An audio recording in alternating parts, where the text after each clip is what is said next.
Everybody doing? So I just want to say thank you to Pat. She sent me a couple of things here through the email. Now this one I'm not sure on yet. Um,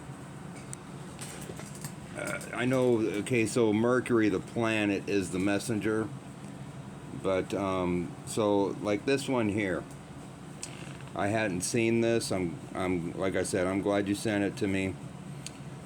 Okay, so the Coast Guard seizes soulmate sailboat.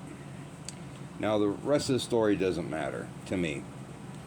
So, when we get to the twins, Artemis and Apollo, those would be like the divine masculine, the divine feminine.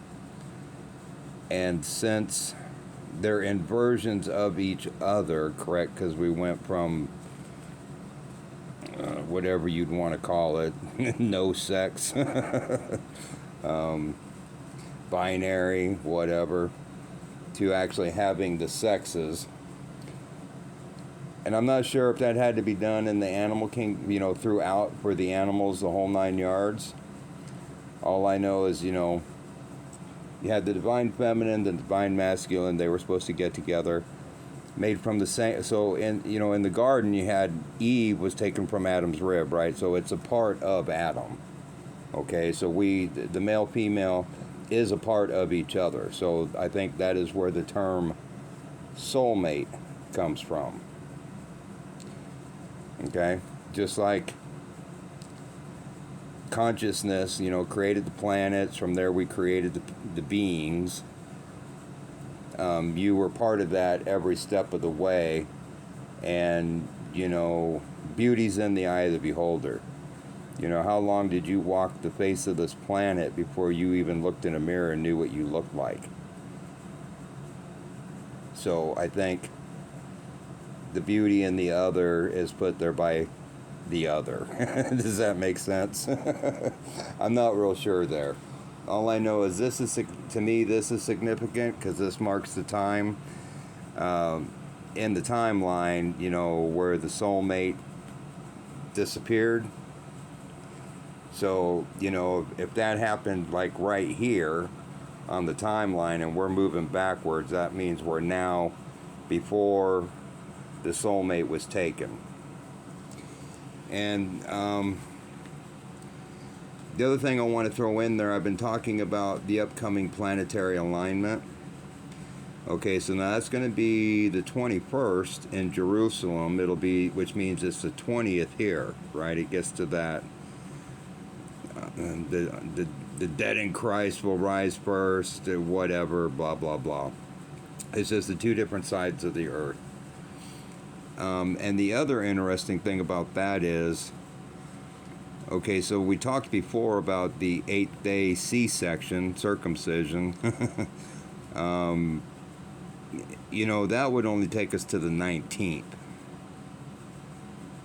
If the hopscotch board ended on the 11th, you go 8 days, that takes us to the 19th. So, I don't know. I don't know what the numbers mean.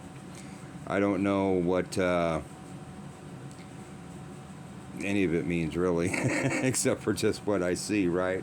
So there's just a quick tidbit. Again, thank you, Pat, very much for sending this in. I had not seen this, but on the timeline stamp, we now have our soulmate back, so to speak, and we could just be heading towards that C-section birth on the 19th, or we could wait till the planetary alignment on the 20th, or we may have. And then the other, the tricky part of this is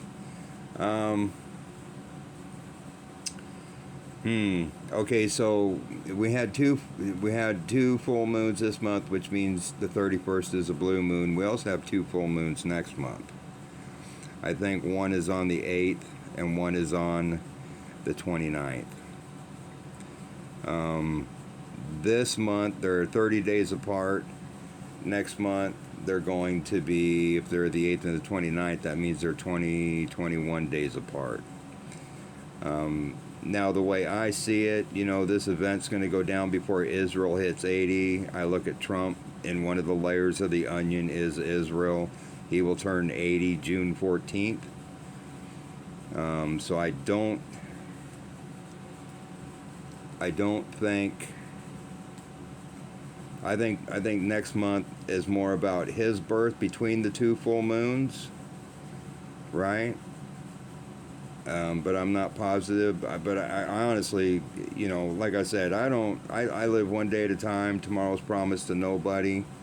If we make it through the 19th and the 20th, then yeah, I'll start looking further down the road and see what we have coming. But you know, at some point, as the boy who cried wolf cried, you know, the wolf does eventually show back up. So, all right, love you. I'll talk to you later. Bye bye.